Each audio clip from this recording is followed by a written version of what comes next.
Thank you for tuning in to Instrumental Intel. I am your host, music producer, Chick with Beats, and I'm really excited about today's episode that I have lined up for you. Page1ne out of Linolia from WKYJ Radio is coming to join me, and that's going to be a great time. We're going to talk about the art of the flip, creativity, and beyond. And of course, I've got music industry news for you and beats produced by me for your inspiration. So before I go ahead and press that button to get started, I want to thank my home station, Grander Radio out of Grand Rapids, Michigan. And with that, let's go.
Alright, I'm back with the Music Biz Brief. First up, Spotify's boss dropped some news about cost-cutting success, and he shared some information about some premium with hidden features that he can't quite talk about yet, coming soon. So their Q2 earnings showed kind of some mixed results. While subscriber numbers and profitability improved, monthly active user growth slowed to 1.79%. So premium subscribers increased by 2.93%, and revenue rose 21% year over year. Advertising revenue recovered to approximately $494.7 million, but it remains below targets. The significant layoffs reduced costs, boosting operating income to roughly $288.6 million. Spotify is shifting its strategy, focusing on premium growth in developed markets and ad-supported growth in developing regions. An ultra-premium tier priced around $17 to $18 is also in development, as they announced back in 2021, but now they're working on adding some stuff to make it worth that price. So definitely keep you posted as far as that information goes. And they've also launched a new voice and language for AI DJ, expanding beta to Latin America and Spain. So with them launching the Spanish language version of its AI DJ feature, it's voiced by a senior music editor there, and users can switch between the Spanish DJ and the English-speaking version released in 2023.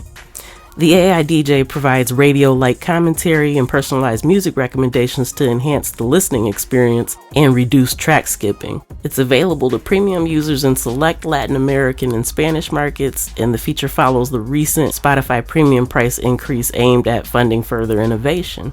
Alright, next, this is good news for DistroKid artists. You can now get your artist TikTok accounts in a flash. TikTok has teamed up with DistroKid to expedite the creation of artist accounts on the platform, specifically for DistroKid members, reducing the processing time from 30 days to just a few hours. So this collab builds on their existing partnership, enhancing tools and features for promoting music on TikTok. DistroKid members pay $22.99 annually for these benefits. And FYI, ByteDance, which is TikTok's parent company, also operates a competing music distribution service called SoundOn, launched in 2022. And Lander's new plan is to pay artists for AI training. Lander, an AI mastering and distribution company, has launched a fair trade AI program for its artists. Artists distributing music for Lander can opt in to earn money by allowing their content to train AI tools, and only tracks with full publishing rights are eligible. Artists retain 100% ownership of their music, and no data will be licensed to third parties.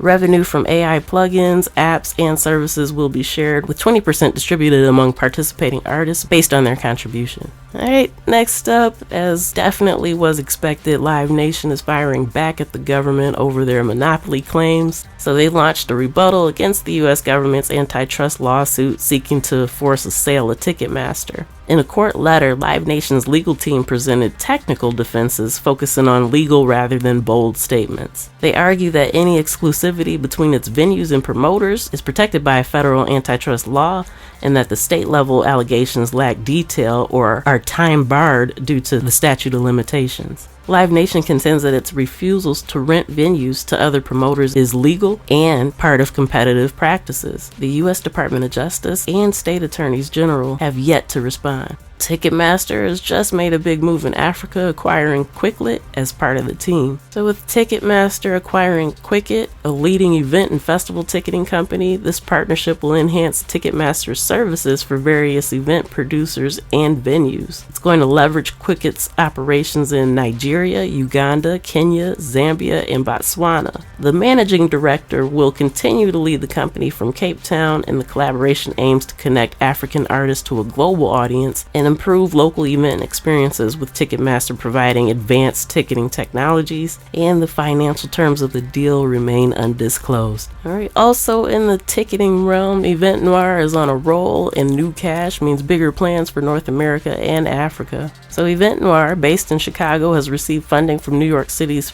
Pronghorn to expand its platform, team, app, and cultural reach. This investment aligns with Pronghorn's goal to generate $2.4 billion in economic value for the Black community by 2032. Event Noir's ticketing business saw a 231% growth in 2023, and it collaborates with 10,000 venues and nearly 400,000 influencers. The The partnership aims to drive innovation and inclusivity in the spirits industry, leveraging Event Noir's community and event partnerships to promote Pronghorn's brands. So the collaboration actually kicked off with screenings of Distilled, a docuseries in 3 cities. Alright, and more in the ticket world. A recent survey shows that record ticket prices fail to bring artists more money. A survey by Pirate.com shows that only 17% of UK artists have seen increased gig fees, despite soaring ticket prices. Among 1,700 artists, 54% reported no change, and 29% saw a decrease in fees. Rising costs have left 72% of touring artists unprofitable. David's coalition calls it a cost of touring crisis and urges the government to support. So many artists face unsustainable financial pressures and are reconsidering touring, which would definitely impact the live music industry. Alright, and Cacao's billionaire founder faces a potential arrest because he's been accused of manipulating SM Entertainment stock prices. So the founder stands accused of investing 240 billion won to inflate SM Entertainment's stock price in order to outbid K-pop giant HYBE. HYBE's complaint initiated the investigation, resulting in several arrests. Regulators have approved Cacao's takeover with conditions to prevent market abuse. If this is something that he actually did, I mean, that would be incredibly wild. So yeah, definitely got to see how that plays out, and I'll keep you posted.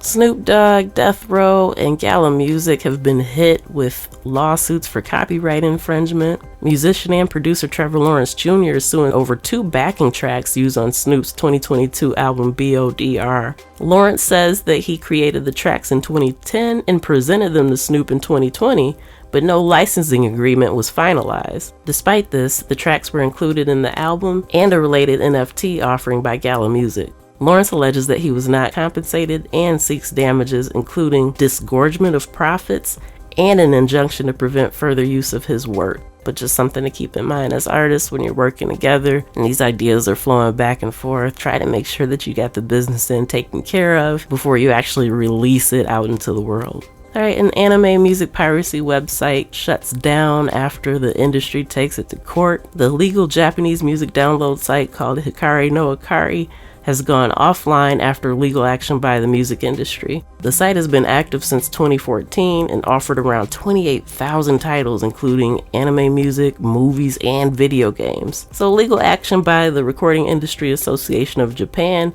against Cloudflare led to the site's closure. Hikari no Akari had 15 million visits just in the past year, mostly from outside Japan. The RIJ aims to hold the operator accountable and warns users about the legal risk of piracy. Digital piracy of Japanese music caused significant financial damage in 2022, so it makes sense that they're striking to get rid of it. And more music suits. 14 NBA teams are sued for copyright infringement over the use of the music in social media posts without permission. So Cobalt Music Publishing and Artist Publishing Group filed lawsuits alleging that the teams failed to obtain licenses for the copyrighted music used in promotional videos on their social media and on NBA.com. They seek up to $150,000 per infringement, potentially amounting to millions in damages. The legal action is part of a broader trend in the music industry cracking down on unauthorized use of copyrighted material. And finally, Sound Exchange is suing AccuRadio for years of unpaid royalties.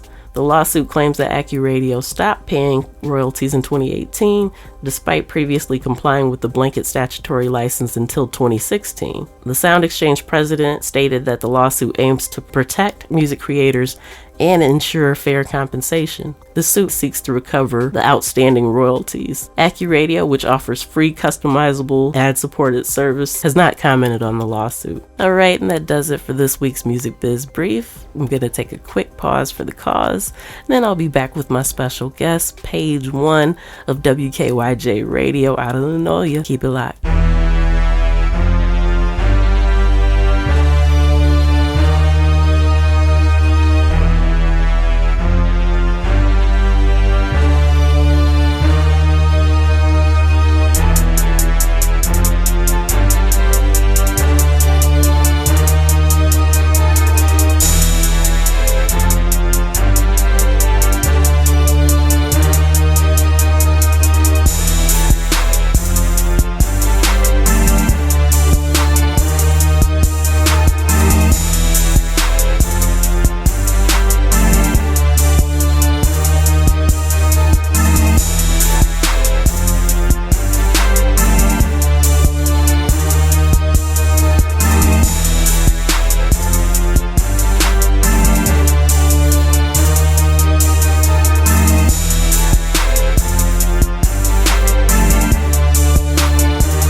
Hey, I'm a chick with beats, multi-genre music producer and strategist to indie artists and labels. Visit achickwithbeats.com for resources for artists and instrumentals in various genres available for songs, vlogs, blogs, podcasts, themes, TV, film, commercials, and more. Once again, that's achickwithbeats.com.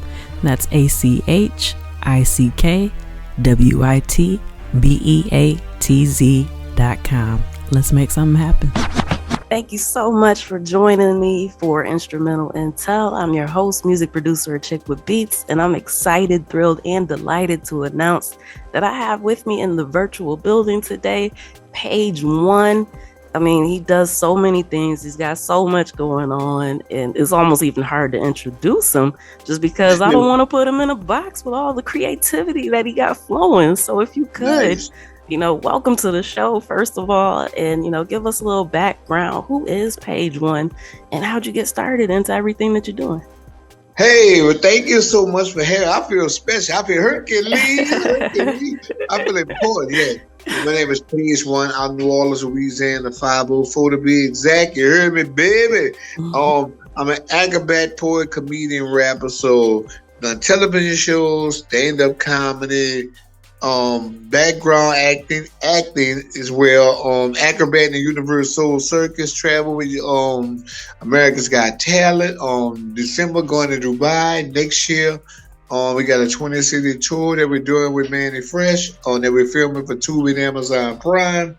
Host on a radio station, WKYG Radio Live. About to do a couple of books, a couple of 3 independent films, or the list goes on. I am a group by myself, put it that way. Yes, indeed. So, I'm going to just go ahead and be transparent here. I'm going to let everybody know when I reached out to him to do this interview, I was thinking, man, he's so busy with everything he got going on. So, thank you for taking time out of your schedule to do this. And, you listed so many things. So... Now, this might be kind of a hard question to ask you, but what would you say probably has most of your heart, whether it be music or just creativity in general? But, with you being involved in so many things, sometimes if you have to prioritize things, you might put one over the other. And what would that particular talent be? Well, see, I never drank, never smoked. So I'm an acrobat, I say flipping. So entertainment was my thing in the first place. See, I could, at a young age, I realized I could do so many things. I've been blessed to do that. So I said, you know what? There's no artist that does everything at the same time. I always like to be the first to do everything. I don't want like that. Because my motto has always been you have your own lane and no traffic. So you never seen a poet, okay, if he's a poet, but you might see a poet do poetry, but you never seen a poet, DJ, MC, cut the grass, sell food, open the door, do security. So I'm that type of person. So I was always active and hyper since birth. So I said, I like to be the first one to do everything. I want me to say, man, nobody did that like him. You know what I mean? So this entertainment, in fact, because people ask me, how can you do all this in a day? I say, how could you not? Wow. Because people always tell you be quick to say what you can't do. You can do anything. Right. You got power, so I said just do it. Yeah, I love that philosophy. So yeah, if we could maybe talk a little bit about your music. I got to check out some of your stuff. And, you mentioned that you're a comedian and like even your punchlines and everything, like the way you kind of flip your lyrics, like you still do it all, even within music. But how'd you get started with music? Well, from high school, from a bet. I got it from, when you're a kid, I bet you can't do that for a Snicker. Now it's important. You got a Snicker? I got to do it now. So basically, remember, I'm telling my age. Remember those UTF songs, Roxanne? Yes. I used to flip those songs and make my own thing. I used to do mixtapes, but I didn't even know what a mixtape was. Like, Baby, I'm a Star from Prince. Remember that song? Baby, I'm a Star. Remember that? Yeah. I did a song called I Stole a Car. Baby, I stole a car. Whoa, might not ride it now. Baby, I stole a car. If I see you ain't gonna stop, make sure I hit the block. Take it. I was just playing around. So, like, Jim Jones had a song called "Ballin'." Yeah. For Dipset. Uh-huh. I did a song and shot a video called "Starving," talking about food. I talked about nothing but food. Yeah, where do you come up with this inspiration? Like a lot of times we hear these songs and some people don't really think beyond what they hear. But how do you hear this and translate it, like, and come up with these ideas to flip it the way that you do? Because everybody and their mama can rap now or doing a song. So, and every mixtape that you was always hearing hit the same 3 categories: dope, money, and killing. Everybody got ops, and everybody, I'm real and I kill you. I said my ops stood for opportunity. So when I started doing this stuff, I said, I realized the most outlandish I got, the more people talked about it. Because if you got 10 people, and like back in the days, when you started doing hip hop, or see, there's a mixture now. They had hip hop, now it's split in 2. There's hip hop and there's the music business. Because like LL Cool J would have shot himself if he sounded like Dana Dane. You had to be original. Yeah. So if you close your mind now, everybody using auto-tone. Majority of people use auto-tone. They rap about the same thing. You close your eyes now, you don't know who rap. Yeah. But you knew Chuck D did not sound like Slick Rick. You know what I mean? Right. So I came from the hip hop era. We came from like Planet Rock and hip. The longest. See, a lot of artists always complain about, well, he can't rap. It's not real music. I say it's not about real music. It's about your flavor. Like if you have like a drink, like if just because you drink a Sprite, I drink Coke, don't mean it's not a real drink. It's not real. So no, you just like what you like. Yeah, I love that analogy. Yeah. And some people don't like it. Like I always tell a lot of artists, see, if you're a lyricist, don't go to a club where they want to dance. If you do dance music, don't go to where they want to hear lyrics. You have to find your audience. Right. That's where they get lost. Chuck D is not gonna come to Freaknik. He don't fit. You know what I mean? Right. And then Too Short should not be at Howard where they snap with their fingers doing the poetry scene. Right. Yeah, that's why Wu-Tang Clan. That's why Wu-Tang Clan could not have put. You ever seen Wu-Tang Clan on BET Live or Spring Break? That's not their audience. Well, and recently with that festival, when Method Man was like, yeah, this was the wrong audience. Why were we even in this bill? We've been seeing a lot of that. It's like these promoters are almost desperate to just get as many bodies in there as they can, but then the energy's just off. So you're right. It is about finding your audience and your actual crowd, your target market, if you will. And see, everybody with a business is not business smart. You see, most promoters now, when they're doing something, is that they're doing concerts they want to see, not something not looking at the crowd. Why is Madonna on the same bill with Boosie? That don't go together. Right. Yeah. Now, if you have a jazz festival or something like that, you can do a splash and like that. But I think of Wu-Tang Clan, I don't expect to hear shake that. I don't expect to see. What is Luke Skywalker doing on here with two? It's going to mix. Yes. That's exactly what you mean. Yeah, so a lot of promoters are putting on stuff they like. That's where they make the mistake at. I've seen that a lot. Like, why are you doing, But hey, it's your money. Right. And then they get mad when it don't work, and then the artists feel played because, like Busta Rhymes, he did Essence Fest down here with Cash Money. But they had it as an opening act. I'm like, Busta Rhymes is not an opening act. So why is it opening when people still paying tickets to come in now? Everybody's sitting there with their phone out. Busta Rhymes got mad, said, no, put them phones out. Everybody get up and party. He's not from this era of when you going live. He wants you to dance and interact with them. Right. So it was my first time seeing him kind of struggle. Because I've seen Busta Rhymes walk on water. Busta Rhymes be that artist you scared to go after. Yeah, that man is that deal. He really is. So that's why I like to have my energy. Because I'm telling anybody, you're gonna have a big problem going on stage after me because I came from street performing. So I know being a street performer on the street and making tips, I had to do something extraordinary to make you go in your pocket, because you could always walk off and say, well, keep up the good work. Like, what? So I got to just say, you know what? Here, take this $100 bill, make you go there. Yeah. So, okay, now that takes a lot of confidence in itself. How did you get to the point to where you could do that? I come from my family is a talented family. Almost everybody do something. My uncle had a reggae band. He was touring with Bob Marley, and rest in peace, he was alive. And my other cousins, the Neville brothers, Aaron Neville and all this. So I come from a talented family. We was always on the stage anyway. That's my DNA. I was the one that the mom would come wake up at 2:00 in the morning. You dance. Come on, dance with me at the party. I'm dancing in front of the company. I'm the one flipping and dancing and juggling and all this kind of stuff. You got to pay me to stop performing. They go, that's enough. No, shake this out. You think that's something? Yeah.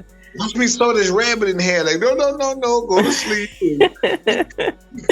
So you ready to stay up and entertain. So then street performing was just the necessary step, like the natural evolution of it. By being in New Orleans, we had Bourbon Street. We had the French Quarter. So tourists come down every day. So I was at the boys club just flipping, because I could flip in slow motion. Wow. So we went out there, we flipping in the street, and next thing you know, people putting money out our field. Like, wait, it was fun at first, but we saw the money, it became real fun. You said, hold up now. Okay, I'm on to something. So I'm like 12 years old. You're 12 years old making a couple of $100 a day. Wow. Easy, like in an hour. Put it this way. If I had a bill due Friday, I could go dance Thursday, make it, and have been something and co-pay it that morning. Man, that's incredible. Hey, New Orleans is a tourist city. Yeah. So, we got Mardi Gras, we got Jazz Fest, we got this, we got that. And now, going in 2025, I'm going to be out there performing again, because what's down here, 2025, right? What is? I said, I'm about to go back out there and be performing, because I'm doing my 20-city tour, but I'm about to go in the streets and perform, because what's happening in New Orleans 2025, right? Oh, no, I didn't know that. Super Bowl. We got the Super Bowl here. Oh, man. That's going to be incredible. Yeah. My pocket's going to have the mumps. I'm going to be out there.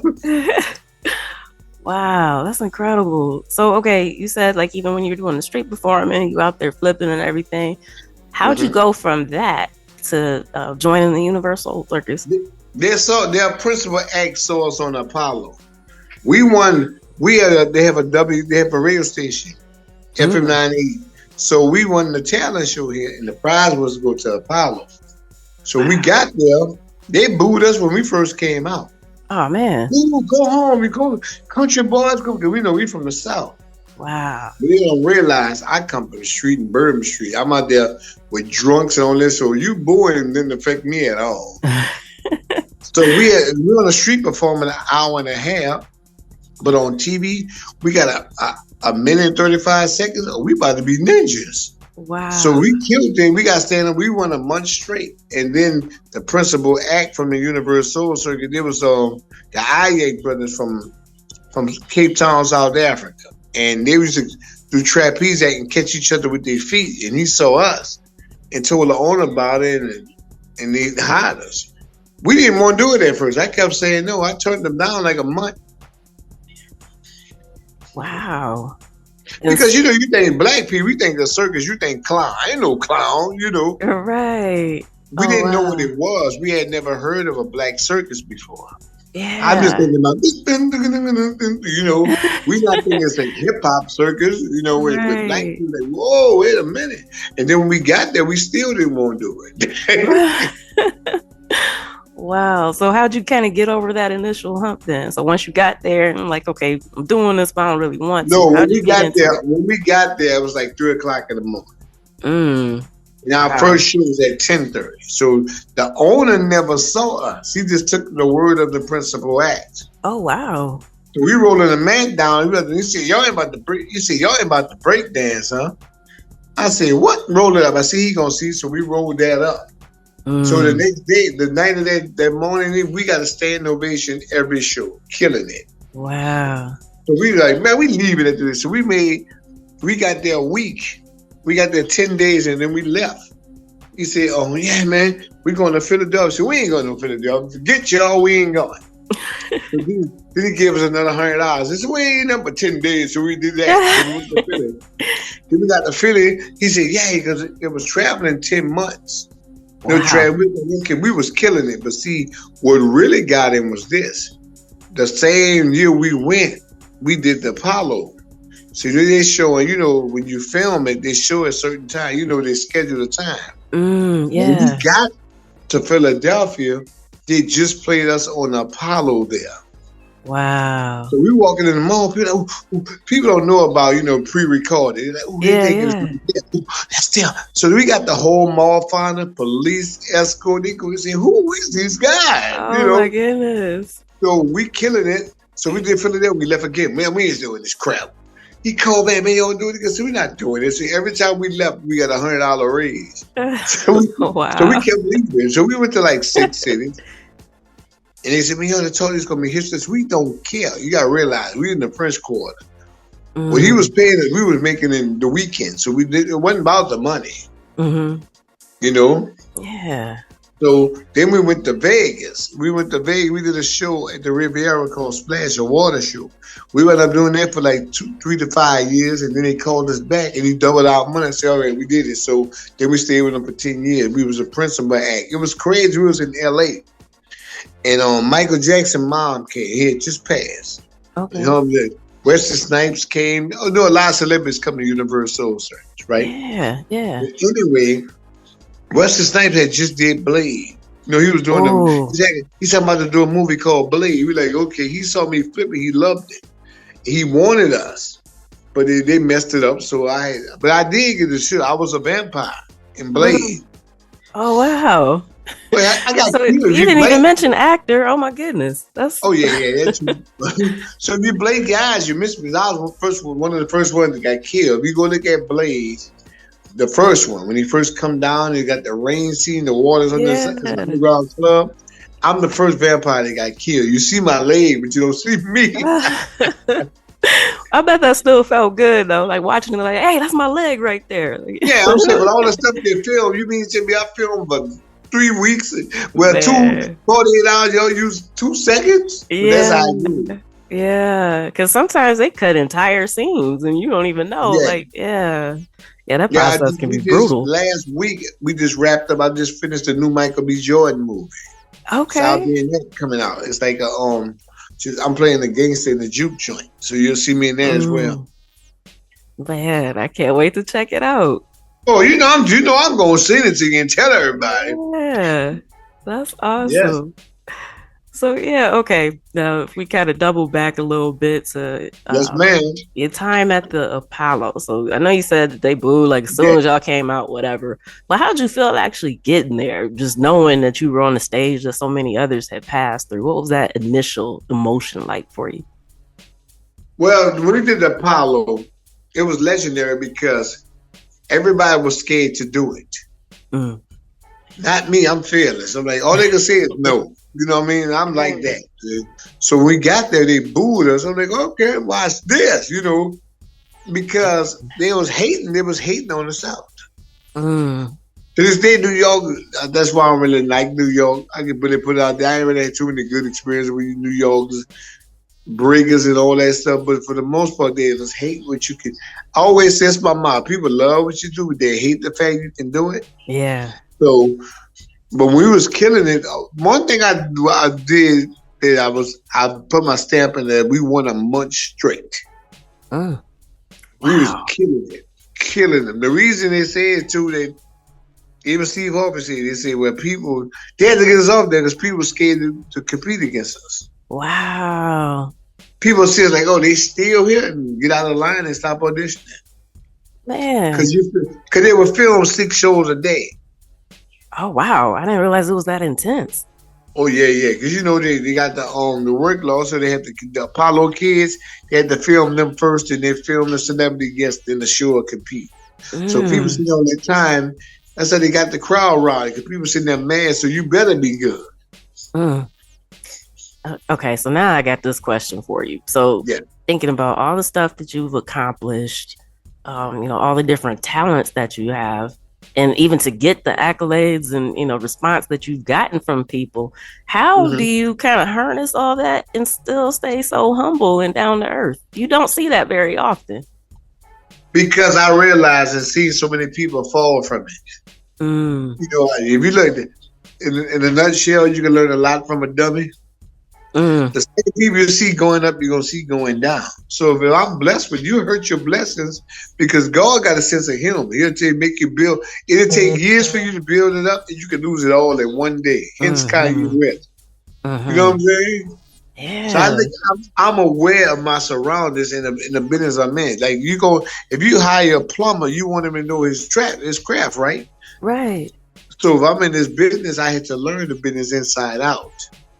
Wow. And it was all trial and error. See, I've been a boss so long, making my own money and doing my own thing. You get to see stuff. And the fame and glare. I've been famous a very long time. I've been famous since 12. So wow, it wasn't nothing. So now I look at it like this. I used to always wonder, like, okay, why they made this? I had opportunities to get in. Like I said, my family's Cash Money Records and No Limit Records. But they respect me more because I made my own thing. The radio didn't want to play. The radio station didn't want to play my song. Got our own radio station. Couldn't get in the magazine. Printed our own magazine. You know what I mean? Yeah. Couldn't open up a concert. Drove my own concert. Wow. You don't like really. Yeah. I'm sorry. Go ahead.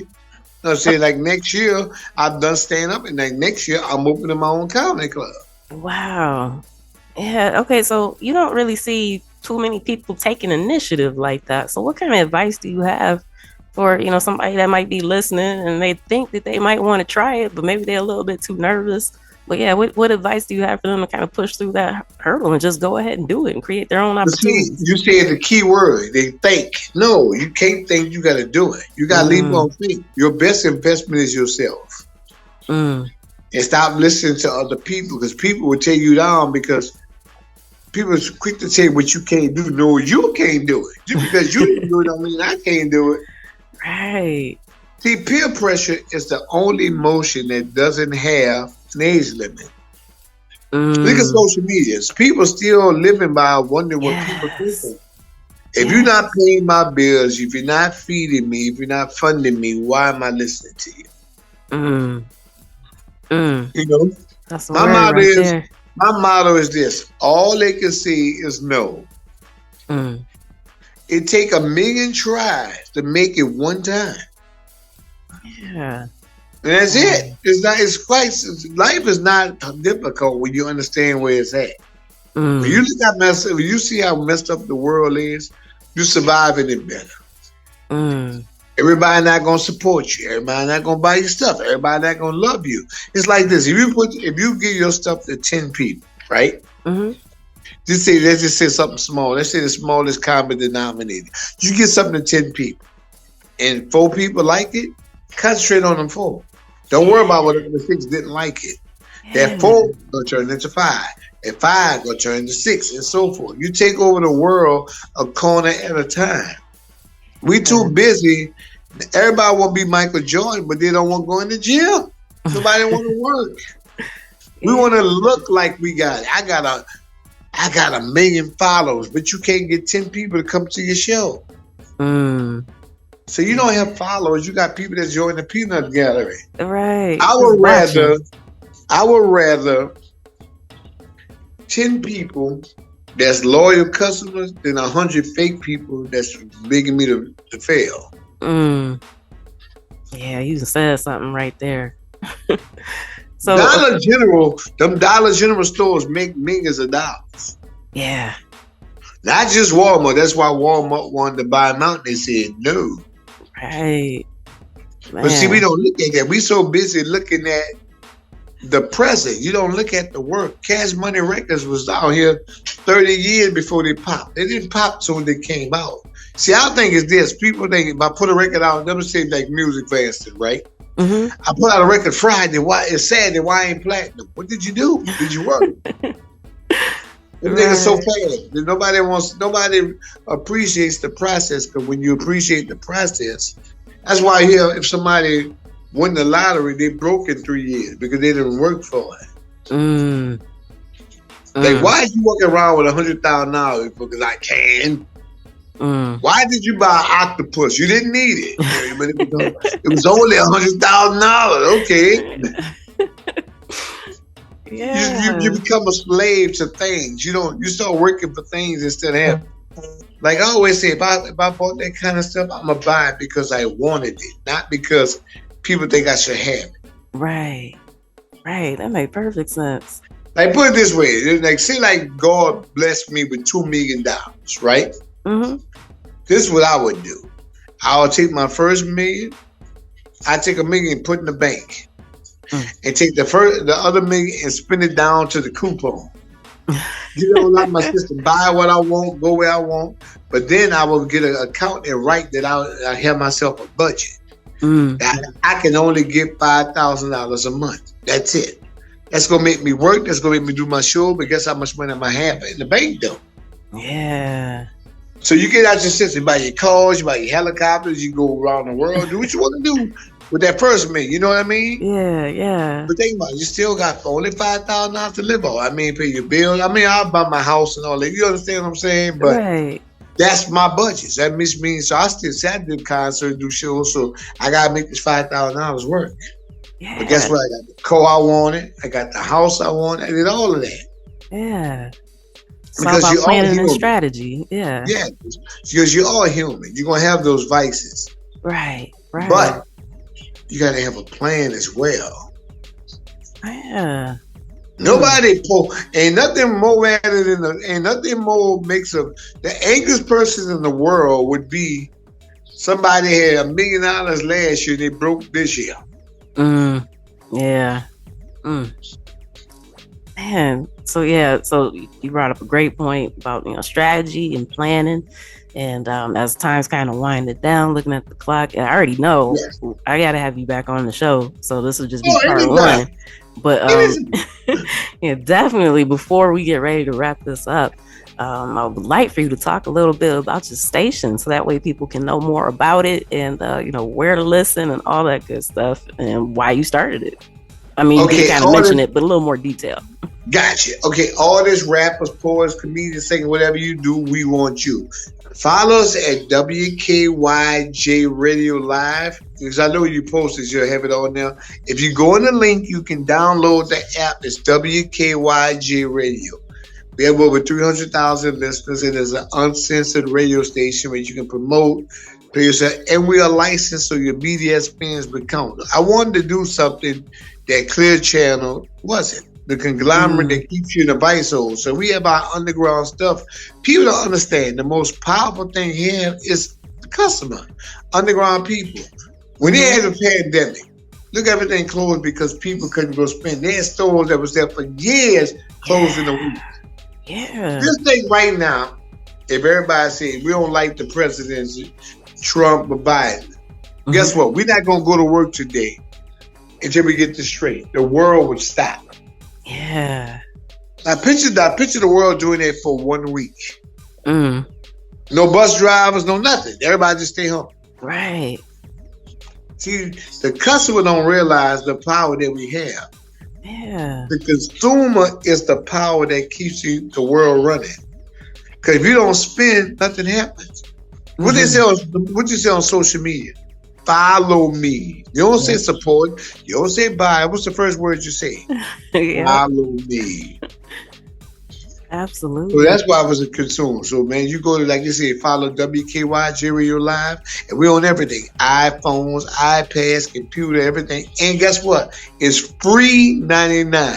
It doesn't cost anything. Yeah, and that's what's up. That's what's up. So, okay, now you had mentioned that for the radio station. Where can everybody follow you and keep up with everything you got going? Same thing on my personal page. It's Page1ne 504. That's PAGEONE 504. That's my personal page. But main numbers on that page, and I'm on WKYJ Radio Live. WKYJ Radio Live, all one word. And you always say that you'll be on our show this Friday. Yes. So I'm very afraid. Be very afraid. But in a good way. I'm excited. I can't wait. And Nice. yeah. So, all right. Well, you kind of touched on it a little bit, but if you can tell us a little bit more about your future plans, maybe for this year in particular. Well, if you got any projects coming out, or things specifically people should be looking for. Well, starting the last August, but we'll be the second and last Friday of every month. We're doing the erotic poetry and song open mic, where we're gonna have erotic poets. If you have an erotic poet that's listening, we're gonna be down here in New Orleans, Louisiana, in a private setting in the backyard with a pool. We're filming it for Tubi and Amazon Prime. We're gonna make it a docu-series, and so just think like Def Comedy Jam, but with poetry. Yeah, that's the premise. So we'll be doing every say. So and we all looking for feature poets for eroticism, and you do get paid, so we're doing that. But the main thing. Next year we're doing a 20-city tour competition, starting in Atlanta and ending in Las Vegas Christmas night. And the winner will get each do a song with Manny Fresh from Cash Money Records. So we're doing that. So we're setting that up, and I'll be opening my comedy club as well in New Orleans in the French Quarter. We have like Corey Holcomb, Melody Camacho, all kind of comedy. We'll be open 6 days a week. We have jazz night, R&B night, poetry night, rap. It's going to be a comedy club. It's going to be an all-purpose entertainment center. So movies, the magazine will be out every month. With the second volume, the first volume, we were blessed Juvenile from Cash Money. He did the cover, and now we have Soldier Slim. It's going to be the next one. Erykah Badu is going to do one as well. We're going to be doing something with her. And just movies, just everything, man, that we sell. We got merch. We sell Jordans, Air Jordan, the Jordans for Michael Jordan. We got those, Air Force Ones, Don'ts, merchandise, purses, teaching gymnastics for kids, power tumbling, schools, everything, man. So anything in the entertainment we have. If you need merch done, we can do that. Need a video shop, we can do that. Need a movie, we can do that. You need stunts, we can do that. We need a place to promote, you can do that. We got venues for everything. So we're a one-stop shop of entertainment. Whatever we like Walmart of entertainment. Whatever you need, we can do. That is a beautiful thing. I just want to say, with everything that you're doing and still be giving back and like teaching the classes for the kids and everything, just thank you for your effort and, just keeping the entertainment culture alive and everything that you're doing. So big ups to you for that. And that's that street performance thing. Because, I was a kid out there, if I had these kind of programs, a lot of kids would be getting in trouble.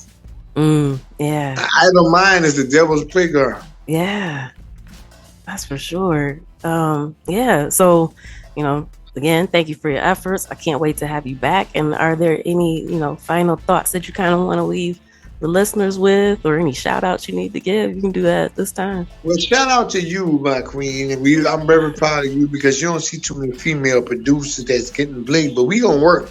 We mean you about to do a whole bunch of stuff. I'm kidnapping you, gonna be part of the family, So, but in a good way. You gotta make sure I'm saying you're playing. When you talk about kidnap for real, the fans might be right. You're talking about doing good stuff. So we're doing that. And tell all the artists, man, remember this one phrase. It takes 1,000,000 tries to make it one time. Follow your first mind, man. God gave us all that free will, man. Your first mind is your third eye telling you what to do. Don't listen to people. People gonna tell you what you can't do. If people are hating on you, you're on the right track. So remember, crooks don't break in no empty houses. Keep doing your thing. Don't stop. The more they talk about it, I kill heads about success. I love when people say what I can't do. I can't do it. Watch this. You say I can't do something, I'm going to do something triple at a time. You're like, wow. Because guess what? See, the main people hating on you, they're going to be bragging one day, saying they know you and want a job. Yeah. Wow. Yeah, so thank you again for your time. You dropped so many gems, and I appreciate your time and sharing your wisdom and your thoughts and your experiences. And I'm already looking forward to next time. Oh yeah! So when I come back tomorrow, I'm ready to come all the time. All right, you know what? Yeah, we might have to make you a regular. How about that? Don't take me with a good time. I'm there. I love it. All right. Well, I've been in building like tables. I've been in building like tables and chairs. I'll be there. I love it. All right. Thank you again. Appreciate you. Shout out. Thank you, sis. All right, and that does it for this episode of Instrumental Intel. I've been your host, music producer at Chick with Beats, and I want to thank you for tuning in. I want to thank my special guest, Page1ne. And just in case you're not aware, I just recently did an interview on his station, WKYJ Radio. That Instagram video is still up there, so make sure that you go check that out. And I also want to thank my home station, Grander Radio, out of Grand Rapids, Michigan. And so make sure you come back next week. I got another episode full of goodness lined up for you. So till next time, you know where to find me. Tune in, tell a friend. I'll see you then. Peace.